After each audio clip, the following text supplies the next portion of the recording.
خدا کی قسم میرے بھائی میں 24 گھنٹے سے بیٹھ کر اس بات کا گواہ ہوں، جتنی بہترین عبادت غریب نواز کے دربار میں ہو رہی ہے، خدا کی قسم اتنی بہترین عبادت تو مسجد میں بھی نہیں ہو رہی ہے۔ یہ ہمارے نوجوانوں کو میں نے کہا کہ میاں مجھے ایسے محسوس ہو رہا ہے جیسے میں جنت سے باہر نکل کر آ گیا۔ اللہ اکبر، اللہ اکبر۔ تو نے اللہ کے گھر کو، اس کے مقام کو، اس کے مرتبے کو گرایا ہے۔ پیارے نبی محمد صلی اللہ علیہ وسلم سید الانبیاء شافی محشر، کبھی آپ نے یہ نہیں فرمایا کہ میرا گھر اللہ کے گھر سے زیادہ افضل ہے، یا میرے گھر میں عبادت اللہ کے گھر سے کی عبادت سے زیادہ افضل ہے۔ کبھی ابراہیم علیہ السلام نے نہیں کہا، کبھی کوئی دوسرے نبی یا رسول نے نہیں کہا، کبھی صحابی نے نہیں کہا، کبھی ابوبکر، عمر، عثمان و علی، فاطمہ، عائشہ، خدیجہ رضوان اللہ تعالی اجمعین نے نہیں کہا، کبھی اہل بیت رضوان اللہ تعالی اجمعین نے نہیں کہا، کبھی حسن حسین رضوان اللہ تعالی اجمعین نے نہیں کہا کہ ہمارا گھر اللہ کے گھر سے زیادہ افضل ہے عبادت کے لیے، یا ہمارے گھر میں عبادت زیادہ اچھی ہوتی ہے اللہ کے گھر سے۔ کبھی نہیں۔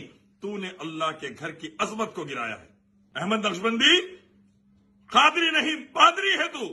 اللہ کے نبی نے اللہ کے گھر کی خدمت کی، حضرت ابراہیم علیہ السلام نے اللہ کے گھر کی خدمت کی، محمد صلی اللہ علیہ وسلم مسجد نبوی صلی اللہ علیہ وسلم کے لیے پتھر اٹھا اٹھا کر دیتے تھے، کعبۃ اللہ بنتے وقت پتھر اٹھا اٹھا کر دیتے تھے۔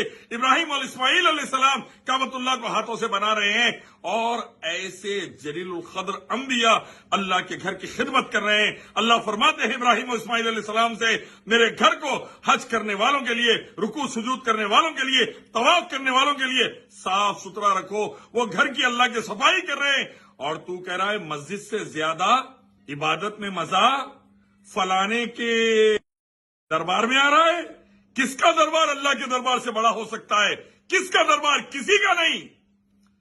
اللہ کے دربار میں ابراہیم علیہ السلام جا کے سجدہ کرے، نوح علیہ السلام جا کے سجدہ کرے، موسیٰ عیسیٰ علیہ السلام جا کے سجدہ کرے، محمد صلی اللہ علیہ وسلم جا کے سجدہ کرے، تمام صحابہ صحابیات سجدہ کرے، دونوں جہاں میں کامیاب ہو گئے۔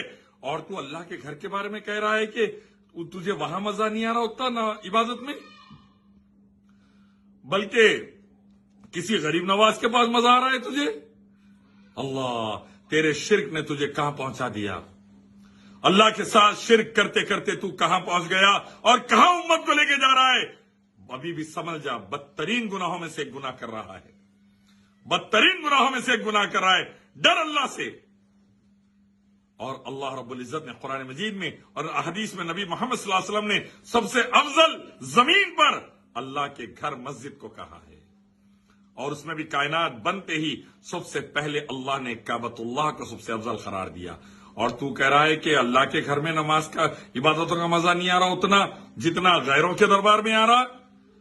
یہی غیروں کی عبادت، غیروں کی پوجا، یہی مردوں کی عبادت، مردوں کی پوجا، یہی تاگے تعویذہ گنڈے پلیتے درگاہوں پہ ناچنا، مجاور بن کے بیٹھنا، وہاں پر قربانیاں، وہاں پر منتیں، وہاں مرادیں کرنا، سیدھا شرک، یہ تم کو جہنم میں لے کے جائے گا۔